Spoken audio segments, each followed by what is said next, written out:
Raja Saab movie written and directed by Maruti, and the casting are Prabhas, Sanjay Dutt, Boman Irani, Malvika Mohan, Nidhi Agarwal, Riddhi Kumar and Jarina Wahab. ఏం చెప్పాలో ఎలా చెప్పాలో అర్థం కావట్లా. Without hopes and expectations తోనే వెళ్ళినా ఎక్కడో చిన్న ఆశ ఉంటుంది కదా, హిట్ అవ్వాలి, హిట్ అయితే బాగుండు అని.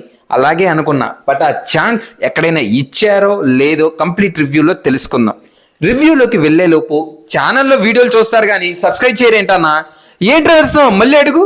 అదే అన్న, ఛానల్లో వీడియోస్ చూస్తున్నారు కానీ సబ్స్క్రైబ్ చేయరేంటని అన్న.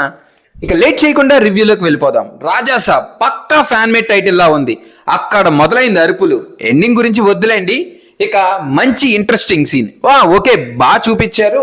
నెక్స్ట్ ఇక మన హీరో ఎంట్రీ మూవీని మంచి స్మూత్ గా తీసుకెళ్తూ పాయింట్ లోకి తీసుకెళ్లిపోతారు. మారుతి గారు డీవియేషన్ లేకుండా బాగానే ప్లాన్ చేశారు అనే టైంకి వస్తుంది. మూవీకి మెయిన్ స్టోరీ ఏంటి? తాత నానమ్మ. మంచి పాయింట్ తీసుకున్నారు. దాని బ్యాక్ స్టోరీ, దాని రిలేటెడ్ స్టోరీ అంతా బానే ఉంది. దాన్ని గ్యాప్ ఇచ్చి డీవియేట్ చేసి తప్పు చేశారు. పోనీ ఆ సీన్స్ ఏమైనా ఈ మెయిన్ దానికి యూజ్ అవుతుందా అంటే మరీ సంబంధం లేకుండా ఉంటే బాగోదు అని అక్కడక్కడ మ్యాచ్ చేశారు. కొన్ని ప్లేసెస్ లో క్వశ్చన్స్ రైజ్ చేసి వదిలేశారు అనిపించింది. మెయిన్ స్టోరీలో హౌస్ పార్ట్ లోని సీన్స్ బాగా ప్లాన్ చేశారు. కామెడీ వర్కౌట్ అయింది. హారర్ సీన్స్ కూడా బాగానే వర్క్ అయ్యాయి. ఇక్కడ మళ్ళీ సేమ్ ప్రాబ్లం, అదే డీవియేషన్. ఏదో మూవీ టైం ఫిల్ చేయాలి అనే థాట్ తో యాడ్ చేశారు అనిపిస్తుంది. డీవియేషన్ ఒకటైతే ఇంకోటి వచ్చి లాజిక్స్.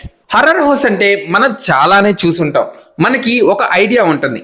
మీరు కొత్తగా చూపిద్దాం అనుకుంటే ఓకే, బట్ మరీ టూ మచ్ ఫ్రీడమ్ తీసుకున్నారు అనిపించింది. తప్పుగా అనుకోకండి, ఇలా చెప్తున్నప్పుడే ఇంకో పాయింట్ గుర్తుకొచ్చింది, అదే సాంగ్స్. సీరియస్గా సీరియల్ చూస్తుంటే మధ్యలో యాడ్ వస్తే వచ్చే కోపం ఉంటుంది చూసారా, అలా అనిపిస్తుంది. ఫ్లోని మిస్ చేసిన ఫీల్ వస్తుంది. సాంగ్స్ బాగున్నా సరే టైమింగ్ మిస్ అయింది. బట్ బీజిఎం కొన్ని ప్లేసెస్లో బాగా హైలైట్ అయింది. మ్యాక్సిమం ట్రైలర్లో ఉన్న బీజిఎమే ఉన్న ఫీల్ మిస్ అవ్వాల. అండ్ కాస్ట్యూమ్స్ పరంగా ఒక డౌట్, రోల్కి కాస్ట్యూమ్కి సంబంధం లేకపోయినా పర్లేదా? చేసే రోల్కి వేసుకున్న కాస్ట్యూమ్కి రిలేట్ లేదనిపించింది. విజువల్స్ చేసిన వాళ్ళు ప్రభాస్ ఫ్యాన్సో లేక ప్రొఫెషన్ అంటే పిచ్చో కానీ ప్రతి వర్క్ యూనిక్గా ఉంది. దీనిలో కూడా చిన్న మైనస్, కొన్ని ప్లేసెస్లో ఇక్కడ గ్రాఫిక్స్ అని తెలిసేలా ఉన్నాయి.